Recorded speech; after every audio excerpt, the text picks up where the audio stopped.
আরে কি হলো? আমি উঠতে পারতেছি না কেন? কি হলো? আমার শক্তি কোথায় গেল?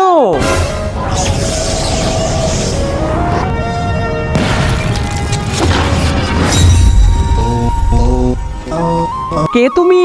দেখতে তো আমি পাটের সোনার মতো, কিন্তু নাম আমার জাদু। তুমি জাদু? তাহলে এখানে কেন এসেছো? তোমার বাবা নাকি ভবিষ্যৎ দেখার একটা মেশিন আবিষ্কার করেছে। আমি আমার ভবিষ্যৎ দেখতে চাই, চলো। এই দেখো, আমার বাবা ভবিষ্যৎ দেখার জন্য এই মেশিনটি আবিষ্কার করেছে। এটার উপর হাত রেখে তুমি ভবিষ্যৎ দেখতে পারবে। এই বৃদ্ধ অসহায় বাবাটির জন্য কেই বা লাইক সাবস্ক্রাইব করবে? আমি জানি দুষ্ট ছেলেরা একদমই লাইক সাবস্ক্রাইব করবে না, আর ভালো ছেলে মেয়েরা অবশ্যই লাইক সাবস্ক্রাইব করে যাবে। আরে এ তুমি আমার সাথে কি করছো? ছেড়ে দাও আমাকে, ছেড়ে দাও।